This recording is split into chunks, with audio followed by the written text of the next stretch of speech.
நான் சொல்ல போறத அப்படியே கண்ண மூடிட்டு யோசிச்சு பாருங்க.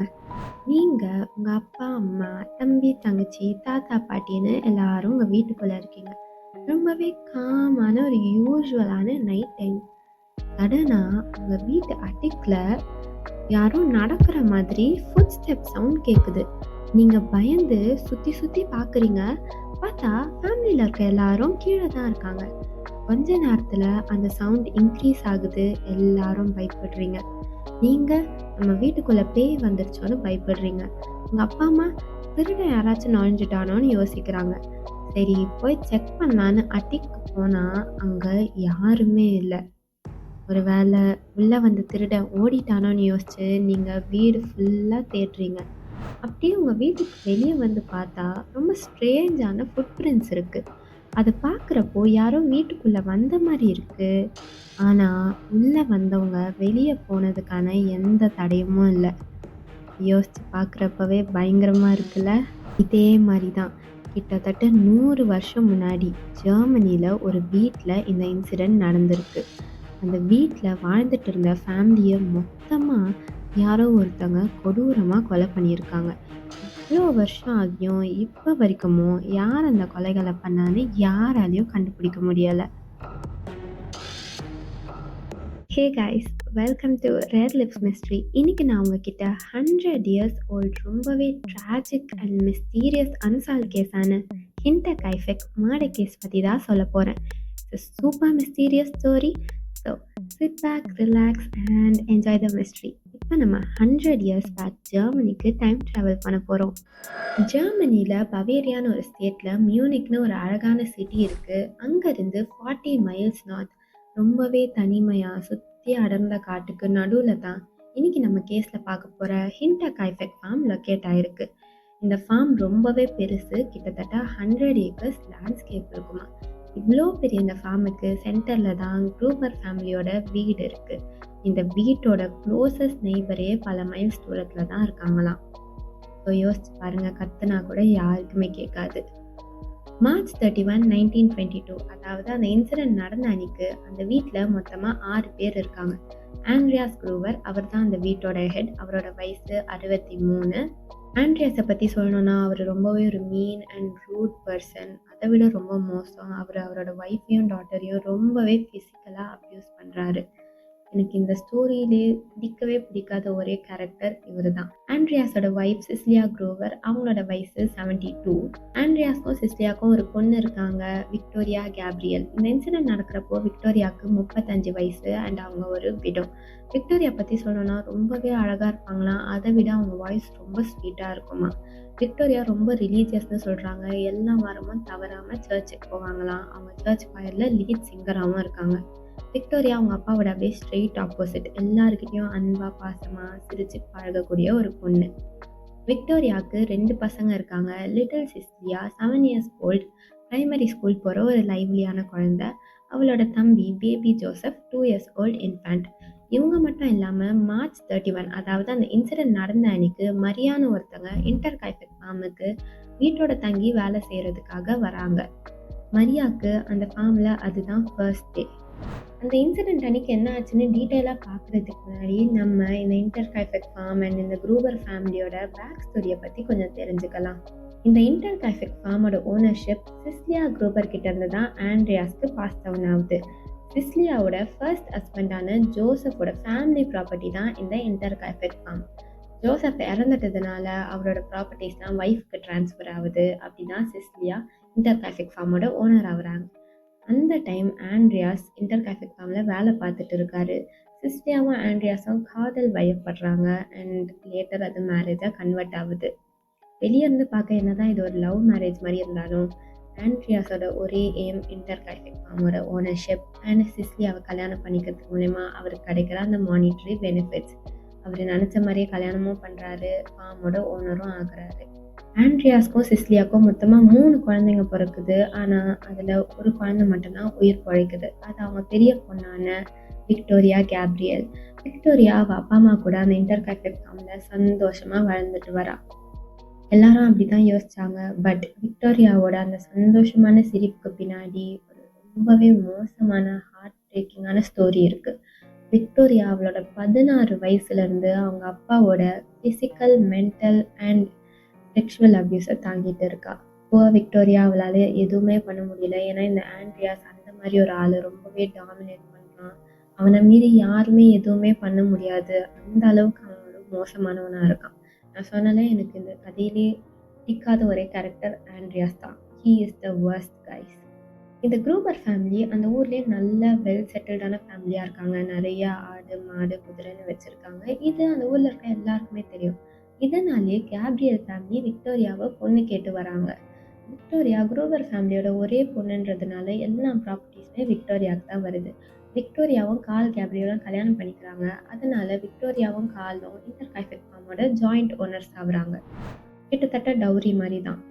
என்னதான் விக்டோரியாவுக்கு கல்யாணம் ஆனாலும் ஆண்ட்ரியாஸ் அவளை தொடர்ந்து அப்யூஸ் பண்ணிகிட்டே தான் இருக்கான். இது எந்த அளவுக்கு மோசமாக போகுதுன்னா, விக்டோரியா அவள் ஹஸ்பண்ட் கூட சந்தோஷமாக இருக்கிறதுக்கு கூட ஆண்ட்ரியாஸ்க்கு பிடிக்க மாட்டிருக்கு. இதனாலேயே ஆண்ட்ரியாஸ் கால் கேப்ரியலை ரொம்பவே டார்ச்சர் பண்ணுறான். சாப்பாடு தராமல் பட்னி போடுறான். காலுக்கு அந்த வீட்டில் இருக்க முடியல. அவன் வீட்டுக்கே போயிடுறான். பட் கேப்ரியல் ஃபேமிலிக்கோ கால் இப்படி வந்துட்டா எங்கள் சொத்துல பங்கு போயிடுமோன்னு பயந்து அவன்கிட்ட என்னென்னமோ பேசி பிரெயின் வாஷ் பண்ணி அவனை அனுப்பிடுறாங்க. பட் கால் கேப்ரியலால் அந்த வீட்டில் இருக்க முடியல. அவன் மிலிட்ரிக்கு அப்ளை பண்ணுறான் அண்ட் அவன் செலக்டும் ஆகிடுறான். இந்த டைம் விக்டோரியா ஃபர்ஸ்ட் குழந்தையோட ப்ரெக்னென்ட் ஆகுறா. இந்த நியூஸ் தெரிஞ்சு கால் சுத்தமாக ரியாக்ட் பண்ணாமல் அவன் பாட்டுக்கு மிலிட்ரிக்கு கிளம்பி போயிடுறான். இது World War I நடந்துட்டு இருந்த டைம். பட் அன்ஃபார்ச்சுனேட்லி December 12, 1914 அன்னைக்கு கால் கேப்ரியல் வாரில் செத்துடுறான். அவன் பாடியை யாருமே பார்க்கலன்னு ரிப்போர்ட் பண்ணியிருக்காங்க. விக்டோரியா சிங்கிள் மதராக அவள் குழந்தைய அந்த இன்டர் கைஃபெக் ஃபார்மில் வளர்க்க ஆரம்பிக்கிறா. இன்னொரு பக்கம் அவங்க அப்பாவோட அபியூஸும் அவள் தாங்கிட்டு இருக்கா. அப்படி ஒரு நாள் என்ன ஆகுதுன்னா, ஆண்ட்ரியாஸும் விக்டோரியாவும் இந்த இன்செஸ்டுவஸ் ரிலேஷன்ஷிப்பில் இருக்கிறத அவங்க வீட்டில் வேலை செய்கிற ஒருத்தங்க பார்த்துடுறாங்க. அவங்க உடனே போய் போலீஸ்கிட்ட கம்ப்ளைண்ட் பண்ணுறாங்க. ஆண்ட்ரியாஸ்க்கு 1 இயரும் விக்டோரியாவுக்கு 1 மந்த்தும் ஜெயில் தண்டனை தராங்க. விக்டோரியா அவளோட 1 மந்த் ஜெயில் பீரியட் முடிஞ்சதும் வீட்டுக்கு வரா. அவள் வந்ததும் ஃபர்ஸ்ட் பண்ணுற வேலை அவளுக்கு இன்னொரு பார்ட்னரை தேடுறா. இதனால் அவங்க வீட்டோட க்ளோசஸ்ட் நெய்பரான லாரன்ஸை அவள் அப்ரோச் பண்ணுறா. லாரன்ஸ் கிட்ட ப்ரப்போஸ் பண்ணுறா. 2 பேரும் டேட் பண்ண ஸ்டார்ட் பண்ணுறாங்க. லாரன்ஸ் விக்டோரியாவை கல்யாணம் பண்ணிக்கலாம்னு டிசைட் பண்ணி ஆண்ட்ரியாஸ் கிட்ட வந்து பேசுகிறான். அப்போ லாரன்ஸ் ஒரே ஒரு கண்டிஷன் மட்டும் போடுறான். அவன் என்ன கேட்குறான்னா, ஆண்ட்ரியாஸ்க்கும் விக்டோரியாவுக்கும் இருக்கிற இந்த தப்பான ரிலேஷன்ஷிப்பை ஸ்டாப் பண்ணணும் அப்படின்னு சொல்கிறான். ஆண்ட்ரியாஸ் என்ன சொன்னார்னா, பார்க்கலாம். ஆண்ட்ரியாஸ் கிட்டேருந்து ப்ராப்பரான பதில் வராததுனால லாரன்ஸ் இந்த மேரேஜை அப்படியே ஹோல்ட் பண்ணுறாரு. பட் அந்த டைம் விக்டோரியா அவளோட செகண்ட் குழந்தையோட அகெயின் ப்ரெக்னென்ட் ஆகுறா. விக்டோரியா இது லாரன்ஸோட குழந்தைன்னு சொல்கிறா. பட் லாரன்ஸ் அதை ஒத்துக்க மாட்டிருக்கான். அவனை பொறுத்த வரைக்கும் ஆண்ட்ரியாஸும் விக்டோரியாவும் இருந்த அந்த தப்பான ரிலேஷன்ஷிப்னால தான் விக்டோரியா ப்ரெக்னென்ட் ஆகிருக்கான்னு அவன் நம்புகிறான். லாரன்ஸ் அந்த ஊர்லேயே நல்ல வசதியான ஒரு ஆள் தான். இது தெரிஞ்சுக்கிட்ட ஆண்ட்ரியாஸ் லாரன்ஸ் கிட்ட சைல்ட் சப்போர்ட் பண்ணி கேட்குறான். பட் லாரன்ஸ் ரொம்ப ஸ்ட்ராங்காக முடியாதுன்னு சொல்கிறான். இது என் குழந்தையே கிடையாது, என்னால் சைல்ட் சப்போர்ட் பண்ணி தர முடியாதுன்னு லாரன்ஸ் சொல்கிறான். இதுவே குரூபர் ஃபேமிலிக்கும் லாரன்ஸுக்கும் நடுவில் ஒரு பெரிய வாக்குவாதமாக போகுது. கொஞ்சம் வருஷங்கள் போகுது. விக்டோரியா அவளோட 2 குழந்தைங்கள சிங்கிள் மதராக அந்த ஃபேமிலியில் வளர்த்துட்டு இருக்கா. குரூபர் ஃபேமிலிக்கும் லாரன்ஸுக்கும் நடுவில் இருந்த அந்த கான்ஃப்ளிக்ஸும் காம் டவுன் ஆகுது. எல்லாமே நார்மலாக போகுதுன்னு நினச்சிட்டு இருக்க. அப்போ தான் ரொம்பவே ஸ்ட்ரேஞ்சான சினிஸ்ட்ரிக்கலான ஈவெண்ட்ஸ் அந்த ஃபார்மில் நடக்க ஆரம்பிக்குது. அந்த இன்சிடென்ட் நடக்கிறதுக்கு 6 மாதம் முன்னாடி இன்டர் கைஃபெக் ஃபார்மில் கிரெஸ்னஸ் கிரைவர்னு ஒருத்தங்க வீட்டோட தங்கி வேலை செஞ்சுட்டு இருக்காங்க. ஆனால் திடீர்னு அவங்க அந்த வேலையை குவிட் பண்ணிட்டு போகிறாங்க. ஏன்னு கேட்டப்போ அவங்க அந்த வீடு ஹாண்டடாக இருக்குன்னு சொல்லியிருக்காங்க. அவங்க அந்த வீட்டோட அட்டிக்கில் ரொம்ப ஸ்ட்ரேஞ்சான வாய்ஸஸ் கேட்டதாக சொல்லியிருக்காங்க. விக்டோரியா ரொம்ப ஸ்டேபிளான ஒரு பொண்ணு. ஆனால் திடீர்னு March 25 அன்னைக்கு விக்டோரியா காணாமல் போகிறாங்க. அவங்க காணாமல் போய் ஒரு 4 to 5 hours அப்புறம் அவங்க வீட்டு பின்னாடி இருக்கிற ஃபாரஸ்ட்லேருந்து அவங்கள கண்டுபிடிக்கிறாங்க. விக்டோரியாவை தொடர்ந்து ஆண்ட்ரியாஸும் அந்த வீட்டில் நிறைய ஸ்ட்ரேஞ்சான ஈவெண்ட்ஸை எக்ஸ்பீரியன்ஸ் பண்ணுறாரு. அவங்க வீட்டோட ஃப்ரண்ட் டோர் கீஸ் மிஸ் ஆகுது. ஆண்ட்ரியாஸ் எப்போதுமே வைக்கிற இடத்துல அது இல்லை. ஆண்ட்ரியாஸ் வீடு ஃபுல்லாக தேடுறாரு, ஆனாலும் அது கிடைக்கல. அன்றைக்கி நைட் ஆண்ட்ரியாஸ் வெளியே போயிட்டு வீட்டுக்கு வரப்போ அவங்க வீட்டு பக்கத்தில் இருக்கிற ஷெட்டிலேருந்து மாடை யாரோ ரிலீஸ் பண்ணி விட்டுருக்கிறத அவர் பார்க்குறாரு. சரி, மாடை போய் கட்டி வைக்கலான்னு அவர் அந்த ஷெட்டுக்குள்ளே போகிறாரு. அப்போ அவர் அங்கே ஒரு மியூனிக் பேஸ்ட் நியூஸ் பேப்பரை பார்க்குறாரு. அந்த நியூஸ் பேப்பரை அவங்க வீட்டில் யாருமே வாங்க மாட்டாங்க. இதனால ஆண்ட்ரியாஸ் பயப்படுறாரு. அவருக்கு தெரியாம அந்த வீட்டுக்குள்ள யாரோ வந்துட்டு போறாங்களோ அப்படின்னு யோசிக்கிறாரு. அவரோட டவுட்டை இன்னும் கன்ஃபார்ம் பண்ற மாதிரி அவர் ஒரு விஷயத்த பார்க்குறாரு. அவங்க வீட்டோட பேக் சைட்ல ரொம்ப ஸ்ட்ரேஞ்சான ஃபுட் பிரிண்ட்ஸ் இருக்கு. யாரோ காட்டு வழியா வீட்டுக்குள்ள நடந்து வந்த மாதிரி இருக்கு. ஆனா ரிட்டர்ன் போன மாதிரி எந்த ஃபுட் பிரிண்ட்ஸுமே இல்ல. இத பார்த்து பயந்து ஆண்ட்ரியாஸ் அவங்க வீட்ல இருக்க எல்லார்கிட்டயும் அவரு பார்த்த எல்லா விஷயத்தையுமே சொல்றாரு. அன்னைக்கு நைட் க்ரூபர் ஃபேமிலிலேருந்து யாருமே தூங்கல. ஏன்னா அவங்க அட்டிக்ல இருந்து தொடர்ந்து யாரோ நடக்கிற மாதிரி ஃபுட் ஸ்டெப் சவுண்ட் கேட்டுட்டே இருக்கு. அது மார்னிங் வரைக்குமும் கேட்குது. நெக்ஸ்ட் டே மார்னிங் டே லைட் வந்ததும் ஆண்ட்ரியாஸ் அட்டிக் போய் செக் பண்றாரு. ஆனா அங்க யாருமே இல்ல. லேட்டர் அந்த நாள் ஆண்ட்ரியாஸும் விக்டோரியாவும் மார்க்கெட் வரைக்கும் போறாங்க. அங்க போன அவங்க ஷாப்கீப்பர், நெய்பர்ஸ் எல்லார்கிட்டயும் அவங்க வீட்ல நடந்துட்டு இருக்க இந்த இன்சிடென்ட்ஸ் பத்திலாம் சொல்றாங்க. அதுக்கு அவங்க நெய்பரான லாரன்ஸ் இத பத்தி போலீஸ் கிட்ட இன்ஃபார்ம் பண்ண சொல்றாரு. பட் ஆண்ட்ரியாஸ் அது பெருசா கண்டுக்காம அப்படியே விட்டுடுறாரு. ஆண்ட்ரியாஸும் விக்டோரியாவும் ஷாப்பிங் முடிச்சுட்டு வீடு திரும்புறாங்க.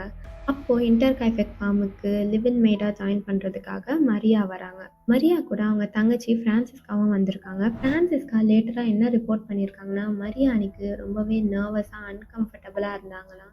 பிரான்சிஸ்கா லேட் ஆயிடுச்சு டவுனுக்கு போறேன்னு கிளம்புறப்போ மரியா அவங்கள ஓடி போய் ஹக் பண்ணி என்னை அடிக்கடி வந்து பாருன்னு சொன்னாங்களாம். பட் அன்ஃபார்ச்சுனேட்லி மரியா அண்ட் குரூபர் ஃபேமிலியை எல்லாரும் உயிரோட பார்த்த கடைசி நாள் அதுதான். ஏப்ரல் 1, 1922 அது ஒரு சாட்டர்டே. லிட்டில் சிஸ்லியா பிரைமரி ஸ்கூல் படிச்சுட்டு இருந்ததுனால சிஸ்லியா அன்னைக்கு ஸ்கூலுக்கு வராததை அவள் ஃப்ரெண்ட்ஸ் அண்ட் டீச்சர்ஸ் நோட் பண்ணுறாங்க. ஆனால் அவங்க மேபி அவளுக்கு உடம்பு சரியில்லாமல் போயிருக்கோன்னு நினச்சி அப்படியே விட்டுடுறாங்க. அன்னைக்கு நைட் இன்டர் கைஃபெக் ஃபார்முக்கு காஃபி டெலிவரி பண்ணுறதுக்காக 2 பசங்க வராங்க. அவங்க அங்கே எவ்வளோ நாக் பண்ணியும் யாரும் டோரை ஓப்பன் பண்ணாததுனால கொஞ்ச நேரம் சுற்றி சுற்றி பார்க்குறாங்க. அப்போ அவங்க ஃபார்ம்ல இருந்து கொஞ்சம் தூரத்தில் ஒரு 3 பேர் நின்னுட்டு இருக்கிறத பார்க்குறாங்க.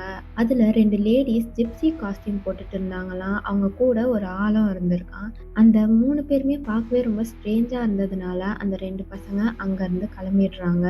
நெக்ஸ்ட் டே சண்டே க்ரூவர் ஃபேமிலி சர்ச்சுக்கு வராததை அவங்க நெய்பர்ஸ் எல்லாம் நோட் பண்ணுறாங்க.